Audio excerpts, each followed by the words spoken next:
विकास के मामले में जिस प्रकार से माननीय मोदी जी, माननीय नितिन जी, माननीय शिवराज सिंह जी, हर एक कोई अपने अपने क्षेत्र में, जैसे ऐसा लगता है विक्रमादित्य का वो युग याद आ गया, जिनके नवरत्नों के माध्यम से हर एक मंत्री अपना अपना काम करके अपनी विशेष पहचान बनाता था। आज का दौर भी माननीय मोदी जी के काल के माध्यम से विक्रमादित्य का शासन काल याद दिला देता है। कौन सा काम कठिन है मोदी जी के और उनकी सरकार के मंत्रियों के लिए। आज बदलते समय में माननीय नितिन जी बैठे, हमने भगवान राम के काल में सुना था कि लंका तक जाने के लिए नल नील के माध्यम से समुद्र पे पुल बन गया था। अब बंबई में पुल नितिन जी ने बना दिया, जोरदार अभिनंदन करें। यह अद्भुत व्यक्तित्व है। बंबई में सी ब्रिज, समुद्र के ऊपर ब्रिज बन जाए, ये तो अद्भुत है। हमारा सीधी सिंगरौली रीवा के अंदर बड़ा पहाड़ और नीचे से 6 लेन रोड, ये कोई निकाल सकता है तो नितिन गडकरी निकाल सकते हैं। जोरदार अभिनंदन करें इनके लिए। से विकास के लिए एक एक विधानसभा में जो जो जरूरतें होगी हमारी सरकार उन सबके साथ है। जब आपने इनके साथ भोपाल, ग्वालियर, नागपुर, जो दिल्ली आगरा रोड जुड़ रहा है, ऐसे में ग्रीनफील्ड के माध्यम से भोपाल आगरा के माध्यम से जुड़ जाए तो इस रोड के लिए भी 569 किलोमीटर का ग्रीनफील्ड बनाना पड़ेगा। मैं माननीय मंत्री गडकरी जी से कामना करता हूं इसकी मंजूरी भी देंगे। ताली वाली बजा के बताओ, ये नया ग्रीनफील्ड रोड बनेगा। इसी प्रकार से कोटा, भोपाल, विदिशा, सागर, ये 13,500 करोड़ का, माननीय शिवराज सिंह जी भाई साहब ने भी इस बात को रखा है, तो 13,500 करोड़ का विदिशा से सागर का और इधर कोटा से दिल्ली मुंबई तक जुड़ने का जोरदार अभिनंदन करो। मैं माननीय मंत्री जी से कामना करता हूं आज ही वो घोषणा कर दे ताकि ये बड़ी सौगात हमको मिले। आज अपने बीच इसके साथ साथ एक ग्रीनफील्ड जबलपुर, उज्जैन, अंबिकापुर, ये आगे जाकर के छत्तीसगढ़ से होता हुआ असम तक जाएगा। इस ग्रीनफील्ड रोड की भी मैं मांग करता हूं। सिरोंज शर्मा जी हैं यहाँ पे, महलुआ, बीना मार्ग, ये 2 NH को जोड़ेगा जिसके माध्यम से बड़ी सौगात मिलेगी। जब सिरोंज की बात कर रहा तो शर्मा जी के लिए भी जोरदार ताली बजा करके उनके इस सौगात के लिए भी हम सब शामिल हो जाएं। इसी प्रकार से आपने कहा मां नर्मदा के किनारे सब्ज में नर्मदा मैया की बहुत कृपा है, सब प्रकार से आशीर्वाद देती नर्मदा मैया, बोले नर्मदे महारानी की। ऐसे में आपने कहा खंडवा, हरदा, नर्मदापुरम, पिपरिया, नरसिंहपुर, जबलपुर, ये पूरा रोड, ये दर्शन सिंह जी को आनंद आ गया और ये अपनी लोकसभा के लिए भी मिलेगा। जोरदार अभिनंदन करें। इस पूरे रोड को मैं मांग करता हूं ये रोड भी आप मंजूर करेंगे। इसी प्रकार से बहुत सारे आपने कहा कि 4 लेन नसरुल्लागंज से बुंदरी, विदिशा, उत्तरी बाईपास और 1 टाइम इन्वेस्टमेंट के लिए, समय कम है तो 50 सड़कों के लिए 4,500 करोड़ की रोड की मैं मांग करता हूं। ताली वाली बजाकर समर्थन करें इस अपने 50 सड़कों के लिए अलग अलग प्रकार से। ऐसे में माननीय भाई साहब ने कहा कि देने की घोषणा कर रहा है। भाई साहब जोरदार ताली बजाओ, इतने अच्छे कहां रहेंगे। तुरंत दान महाकल्याण, ऐसे नेता चाहिए। अभी तो उनका नंबर बोलने में नहीं आया, उन्होंने वहीं से आशीर्वाद दिया। मैं विनम्रता से प्रणाम करता हूं। भाई साहब आप भी जरा समर्थन कर दो, ऊपर हाथ करके जोरदार ताली बजा करके। आपकी तालियां गुंजायमान होना चाहिए क्योंकि अब अवसर है माननीय मुख्यमंत्री जी एक क्लिक के माध्यम से योजनाओं से जुड़ी जानकारी के लिए चैनल को अभी सब्सक्राइब करें ताकि नई योजनाओं लाडली बहना के लिए तो 1,25,31,000 से अधिक खातों में 1,836 करोड़ की राशि का अंतरण कर रहा हूं, जिसमें अकेले नर्मदापुरम की 2 लाख बहनें शामिल है। 2 लाख। आपकी जानकारी के लिए बता दूं, इस जनवरी तक आते आते 50,000 करोड़ की राशि बहनों के खाते में गई है। 50,000 करोड़ की राशि बहनों के खाते में 1,000 से शुरू हुई। गए बार रक्षाबंधन से 1,250, इस बार भाई दूज से 1,500।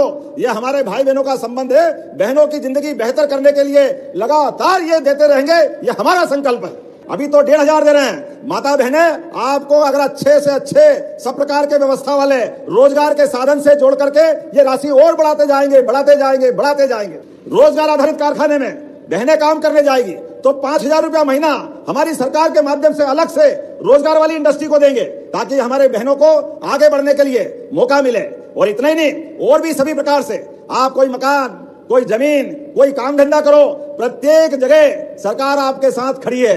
रजिस्ट्री कराएगी बहनें तो 2% की छूट उसमें भी है, और कोई फैक्ट्री खोलेगी तो अलग से ब्याज की छूट बहनों के लिए भी है। हमारी बहनों के लिए आगे बढ़ने के लिए सभी प्रकार के अवसर देने का काम हमारी सरकार के माध्यम से हो रहा है। और जब मैं यहाँ बात कर रहा हूँ इसी स्थान पर, तो यहाँ तो मलबरी रेशम का धागा 32 महिलाओं ने 11 लाख से अधिक की राशि की कमाई की। जोरदार अभिनंदन करें हमारी बहनों के लिए। रेशम कोकून उत्पादन में, धागा निर्माण में 50 दीदियां लखपति दीदी बनी है। अब तो हमने पूरा वर्ष कृषक कल्याण वर्ष के नाते से मनाया है, इसलिए कृषि को रोजगार से जोड़ा जाएगा। बहनों को प्रशिक्षण देंगे और उन्हें समूह से जोड़ेंगे। और नर्मदापुरम का तो बासमती धान, गेहूं, मूंग, उड़द, आप तो जो जो फसल करते जाओ, आपको सरकार लगातार मदद करती जाएगी। ये हमारा आपका पक्का संबंध है, ये भावनाओं का संबंध है, भाई बहनों को आगे बढ़ाने का, सरकार के माध्यम से सबकी जिंदगी बेहतर से बेहतर करने का। आपने कहा बागरा, शाखा, होज सिंचाई परियोजना, आप ताली वाली बजा के बताना, ये 42,000 हेक्टेयर की सिंचाई परियोजना देना है क्या? तो मैं देने की घोषणा करता हूं। पिपरिया, ये जरा पिपरिया की है, नागवंशी जी कहां हैं? आपके क्षेत्र को भी लाभ मिल रहा है। सुहागपुर के 30 गांव और पिपरिया से जोड़ करके 6,000 हेक्टेयर की योजनाओं से जुड़ी जानकारी के लिए चैनल को अभी सब्सक्राइब करें ताकि नई योजनाओं की तवा जानकारी पे पुल बनाना आपके जरूरी है, पास बनाना है क्या? सबसे पहले पहुंचे। इसमें इटारसी के गांव भी जुड़ेंगे, देना है जरा साहब, जरा ताली वाली बजा के बताओ। 122 करोड़ की लागत है, छोटा मोटा नहीं है, बड़ा काम है, लेकिन कोई बात नहीं, मैं देने की घोषणा करता हूं। आपने क्षेत्र के विकास के लिए ये बड़ी सौगात मिलेगी। और पिपरिया, सुहागपुर, नर्मदापुरम को जोड़ने के लिए 2023-24 से 4 लेन की सड़क नर्मदापुरम से पिपरिया बनखेड़ी 4 लेन पेंडिंग है, बनाना है क्या सांसद जी? तो मैं बनाने की घोषणा करता हूं, जोरदार अभिनंदन करें। आपने कहा माखनलाल चतुर्वेदी महाविद्यालय में आप पूर्व में कक्ष दिए थे 2.5 करोड़, परंतु कक्ष की फिर कमी पड़ रही है, फिर आप मांग रहे हैं, तो 5 करोड़ की राशि देना है क्या?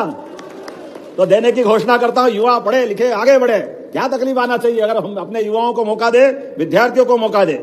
आपने कहा विधानसभा सुहागपुर के विकास खंड माखन नगर के गांवों के सीमांकन चिन्ह निर्धारण हेतु मिसल नक्शा सीट का दुरुस्तीकरण कराना है क्या? तो कराने की घोषणा करता हूं। सब आज ही मांग लोगे, कितने ले रहे हो यार? एसडीएम कार्यालय सुहागपुर का भवन जीर्ण शीर्ण हो गया, चलेगा? अभी तो चलाओ, थोड़ा चलेगा कि नहीं चलेगा? नया बनाना पड़ेगा। तो चलो बनाने की घोषणा करते हैं, ये भी होना चाहिए, क्या दिक्कत है? तहसील माखन नगर की नवीन बिल्डिंग, ये भी चाहिए, तो चलो देने की घोषणा करता हूं। कुठारिया से बीज निगम फार्म तक डिवाइडर, तो देने की घोषणा करता हूं। ताली वाली बजा के बताएं। आपने कहा नगर परिषद माखन नगर में फसलों की आगजनी के लिए फायर ब्रिगेड, ये तो सही बात है, किसान वर्ष है, किसी प्रकार की आगजनी अगर होती है तो फायर ब्रिगेड तो होना चाहिए, तो देने की घोषणा करता हूं। टेंचिंग ग्राउंड पर इंडोर स्टेडियम, ये भी बनाना है क्या बच्चों के खेलने के लिए? तो इसको देने की भी घोषणा करता हूं, जोरदार अभिनंदन करें इसलिए। रामपुर गुर्रा मार्ग इटारसी जबलपुर सेक्शन, चलिए देने की घोषणा करता हूं, जोरदार अभिनंदन करें। सतपुड़ा टाइगर रिजर्व के 50-60 ग्राम बाबई सुहागपुर में विस्थापित हुए, सिंचाई हेतु जल संसाधन विभाग द्वारा योजना बनाई है, इसको कैबिनेट से स्वीकृत करना है, तो चलो इसको देने की घोषणा करते हैं। आपने कहा गौ माता के लिए बड़ी एक पशुपालन के लिए गौशाला, बड़ी, इसको गौशाला ही बोलते हैं, तो ये बड़ी गौशाला 5,000 से ज्यादा गौ माताओं के लिए 154 एकड़ भूमि पे, तो इसको भी पीपीपी मॉडल पर देने की घोषणा करते हैं। और माखन नगर में बच्चों के खेल हेतु स्टेडियम, माखन नगर में तालाब एवं पार्क का सौंदर्यीकरण, राष्ट्रकवि माखनलाल चतुर्वेदी की जन्मस्थली में 4 मुख्य द्वार, तो देने की घोषणा करते हैं। जोरदार अभिनंदन करें हमारे सारे कामों के लिए। और आपने कहा कि सुहागपुर में कॉलेज चाहिए, तो सुहागपुर में कॉलेज भी देने की घोषणा करते हैं, जोरदार अभिनंदन करें। मैं आज के इस अवसर पर माता बहनों के साथ ये जो हमने आपका साथ संबंध निभाया, परमात्मा करे किसी की नजर न लगे, लेकिन आज हम एक एक करके कितने प्रकार से काम कर रहे हैं। हमारे लिए सुहागपुर बाबई का ये अपना मुहासा बाबई इंडस्ट्रियल बेल्ट वाकई अद्भुत है। आप 200 एकड़ बता रहे थे, 1,000 एकड़ तो हमने दे दी, फिर 400 एकड़ और फिर ले रहा है, जोरदार अभिनंदन करें। ये पूरा क्षेत्र बदलने वाला है। यशस्वी प्रधानमंत्री के नेतृत्व में लगातार विकास के लिए एक एक करके सभी क्षेत्रों में बढ़ रहे हैं। अभी हमने परसों ही कैबिनेट से हमारे सभी शिक्षकों के, चाहे उच्च श्रेणी हो या सामान्य शिक्षक, सबके लिए चतुर्थ वेतनमान देने की घोषणा की, जोरदार अभिनंदन करें हमारे लिए, और बकाया भी देंगे। एक एक करके सभी क्षेत्रों में किसी भी प्रकार से सरकार के माध्यम से सबकी जिंदगी बेहतर करने के लिए हमारी सरकार लगातार काम कर रही है।